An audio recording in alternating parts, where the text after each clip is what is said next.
नमस्कार दोस्तों, स्वागत है आपका सुहानी की कहानी चैनल पर, जहां हम आपको डर, रहस्य और रोमांच से भरी कहानियां सुनाते हैं।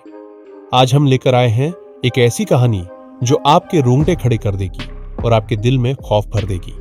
यह है इविल डेड राइज की कहानी। अगर आप हॉरर स्टोरीज पसंद करते हैं तो चैनल को सब्सक्राइब, लाइक और शेयर करना ना भूलें। तो चलिए इस खौफनाक सफर की शुरुआत करते हैं। ये कहानी लॉस एंजलिस में स्थित एक पुराने जर्जर अपार्टमेंट में रहने वाली एली और उसके 3 बच्चों डैनी, ब्रिजेट और छोटी कैसी की है। एली अकेले ही अपने बच्चों की परवरिश कर रही होती है और हर दिन की तरह उनकी जिंदगी सामान्य चल रही होती है। एक दिन एली की बहन बेथ, जो एक म्यूजिक टेक्नीशियन है, इस अपार्टमेंट में आती है।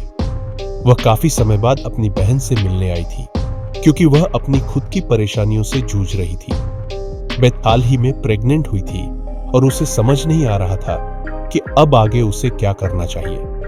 वह अपनी बहन से सहारा और सलाह लेने आई थी, लेकिन उसे बिल्कुल भी अंदाजा नहीं था कि यह रात उसकी जिंदगी की सबसे खौफनाक रात बनने वाली है। शाम का समय था और तभी अचानक एक भयानक भूकंप आता है जिससे पूरा अपार्टमेंट हिल जाता है।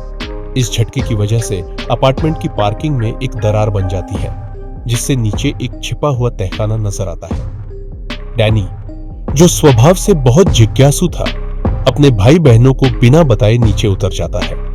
वहां उसे एक खौफनाक किताब और कुछ पुराने विनाइल रिकॉर्ड्स मिलते हैं। किताब पर अजीब सी आकृतियां बनी होती है और इसके पन्ने खून से सने हुए लगते हैं। लेकिन डैनी को जिज्ञासा होती है और वह इस किताब को अपने कमरे में ले आता है। डैनी जैसे ही उन रिकॉर्ड्स को बजाता है, उसमें एक अजीब सी आवाज आती है।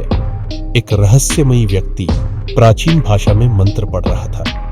यह मंत्र किसी आम भाषा में नहीं थे, बल्कि एक भूतिया आत्माओं को बुलाने वाले शैतानी मंत्र थे। जैसे ही वह रिकॉर्ड बजता है, अचानक पूरे अपार्टमेंट में अजीबोगरीब घटनाएं होने लगती है। बत्तियां झपकने लगती है, हवा में अजीब सी गूंज होने लगती है और माहौल अचानक डरावना हो जाता है। डैनी को इस बात का एहसास नहीं था कि उसने मौत को जगा दिया है। जब डैनी ने अनजाने में इस किताब का जादू खोल दिया तो सबसे पहला शिकार उसकी मां एली बनी। अचानक ही एली की आंखें सफेद हो गई, उसकी गर्दन एक अजीब तरीके से मुड़ने लगी और उसका शरीर ऐसे कांपने लगा जैसे कोई अंदर से उसे तोड़ रहा हो। धीरे धीरे उसकी आवाज बदलने लगी और वह दर्द में चिल्लाने लगी। कुछ ही मिनटों में एली पूरी तरह से एक डेडाइट बन चुकी थी। अब वह न इंसान थी, न ही मां, बल्कि एक शैतानी आत्मा थी। अब उसका मकसद सिर्फ एक था, अपने ही बच्चों को मार डालना और इस शैतानी आत्मा को फैलाना। एली सबसे पहले अपने ही बच्चों पर हमला कर देती है।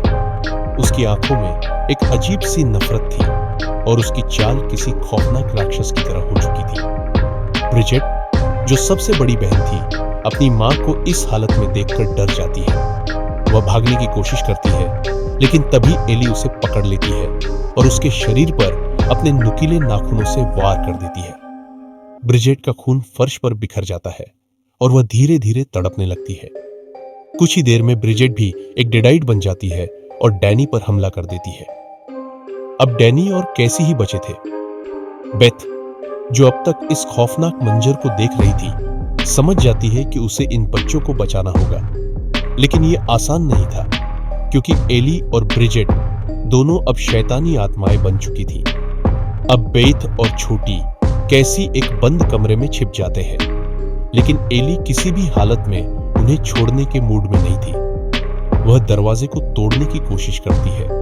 उसकी आवाज अब और भी डरावनी हो चुकी थी। बेथ को याद आता है कि इस शैतानी आत्मा को रोकने का सिर्फ एक ही तरीका है, इसे पूरी तरह से खत्म करना। अपार्टमेंट के नीचे एक लकड़ी काटने वाली मशीन ऊंची पर थी। बेथ किसी तरह कैसी को लेकर वहां पहुंचती है, लेकिन इससे पहले कि वे बाहर निकल पाते, डेडाइट्स का सबसे खौफनाक रूप उनके सामने आ जाता है। एली, ब्रिजेट और डैनी अब एक में मिलकर एक विशाल राक्षसी शरीर बन गए थे, जिसका हर हिस्सा एक अलग दिशा में मुड़ रहा था। यह नजारा इतना भयानक था कि इसे देखकर किसी की भी रूह कांप जाए। लेकिन बेथ हार मानने वालों में से नहीं थी। उसने एक बड़ा चेनासो उठाया और इस भयानक प्राणी पर हमला कर दिया। खून की धाराएं चारों ओर फैलने लगी, लेकिन बेद ने हार नहीं मानी। उसने राक्षस को मशीन में धकेल दिया और देखते ही देखते इस खौफनाक दानव के टुकड़े टुकड़े हो गए। आखिरकार इस शैतानी आत्मा का अंत हो गया। सुबह का उजाला होते ही बेद और छोटी कैसी किसी तरह इस मौत के घर से बाहर निकल जाते हैं, लेकिन कहानी यही खत्म नहीं होती। उसी अपार्टमेंट में रहने वाली एक और लड़की इस किताब को देखती है और जैसे ही वह इसे उठाती है, अचानक माहौल फिर से डरावना हो जाता है।